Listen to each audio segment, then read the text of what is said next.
People have to realize that 53 cents of every dollar that they're paying in taxes is going to the military. It's an astonishing figure. There's an enormous amount of money being blown on war and killing and destruction. But well, break this down. Break this down a little bit. You know, how much money and where's it going? Well, look, there's a $3 trillion 2011 budget proposal. It'll probably go a little higher, but they always do. But, you know, so let's round it up, $3 trillion that is being proposed for the next year. And of that includes a direct Pentagon budget request of $717 billion at this point. That'll also rise, as it always does. There's a proposal for $158 billion. They call it contingency fund for the two wars, but that'll rise. Then you got $40 billion in black box intelligence funding that doesn't get written in the budget, but really what is that? They never tell us how much they spend on the CIA and the NSA and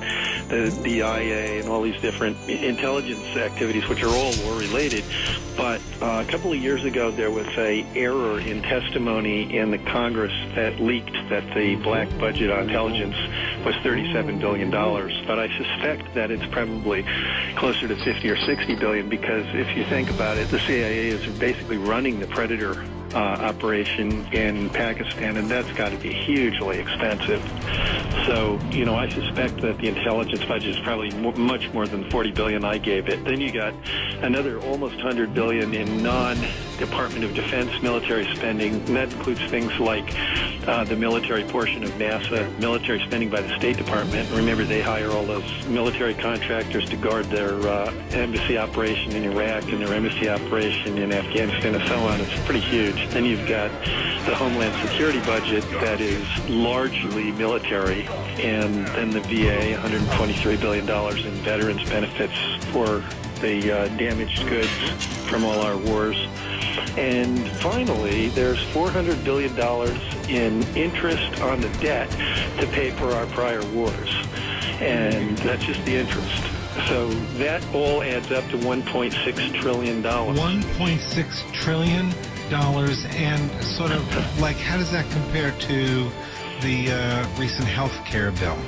Like, what's the... Oh, the recent health care bill was $1 trillion for 10 years, over 10 years. But we're talking about $1.6 trillion in 1 year. $1.6 trillion.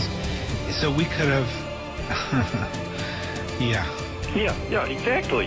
Next time you hear that the government needs to cut funds for providing medical care to the children of laid-off workers, or that supplemental unemployment funds are running out, next time you hear that federal funds that are needed to fund extra teachers at your school are being cut, or that Social Security benefits need to be cut back, or retirement age needs to be increased to 70, next time you hear your local post office has to be shut down for lack of funds, next time you hear that Medicare benefits need to be reduced, think about that 53% of your tax payment that's going to finance the most enormous war machine the world has ever known.